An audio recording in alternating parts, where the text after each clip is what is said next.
Batting position కోసం కూడా ఆమెకు ఎవ్వరూ నేర్పలేదు.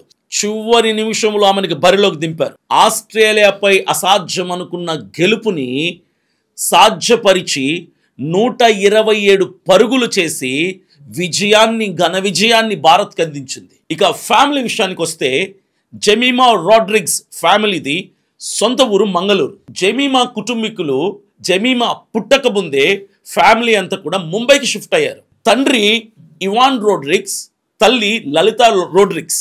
జెమిమా రోడ్రిగ్స్ ని ఒక క్రికెటర్గా, ఒక ఉమెన్ క్రికెట్ ప్లేయర్గా తీర్చిదిద్దడానికి ఫ్యామిలీ అంతా కష్టపడింది. జెమిమా మొట్టమొదటి గురు ఎవరో తెలుసా? ఎవరో కాదు, ఆమె తండ్రి. చిన్నప్పుడు జెమిమా తన సోదరులతో కలిసి క్రికెట్ ఆడుతుండేది.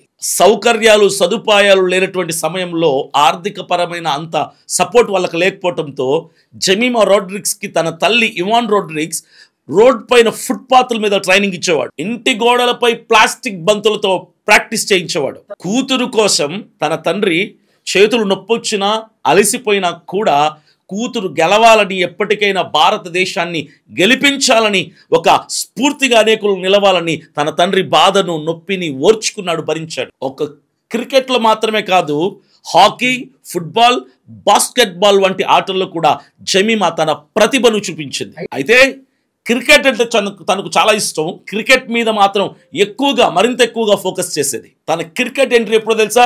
2018 సంవత్సరంలో అంతర్జాతీయ క్రికెట్లోకి అడుగుపెట్టింది. తన బ్యాటింగ్ ఫీల్డింగ్తో తనదైన ముద్రని వేసుకోగలిగింది. వరల్డ్ కప్ మొదలైనప్పటి నుంచి జెమిమా ఏడవని రోజు లేదని తన నోటితో చెప్పింది. దీన్ని బట్టి మనకు అర్థం చేసుకోవచ్చు ఎలాంటి పరిస్థితులు, వ్యతిరేకతలు, ప్రతికూలతలు గుండా తను వెళ్ళిందో మనం అర్థం చేసుకోవచ్చు. ఫైనల్గా ఒకటే, ఇప్పుడు జెమిమా రోడ్రిగ్స్ ఈ పేరు ప్రపంచం మొత్తం మోగిపోతుంది. జెమిమా ఇప్పుడు ఒక స్టార్ క్రికెటర్గా నిలిచింది. చరిత్ర ఎప్పటికీ గుర్తుంచుకునేలాగా ముంబైలో గెలుపు జెండా ఎగరేసినటువంటి రోల్ మోడల్ జెమిమా రోడ్రిగ్స్. సివే పాటిల్ స్టేడియంలో ఆ గెలుపుతో జెమిమా రోడ్రిగ్స్ యొక్క అభిమానం, ఇమేజ్ ఇంకాస్త పెరిగిపోయింది.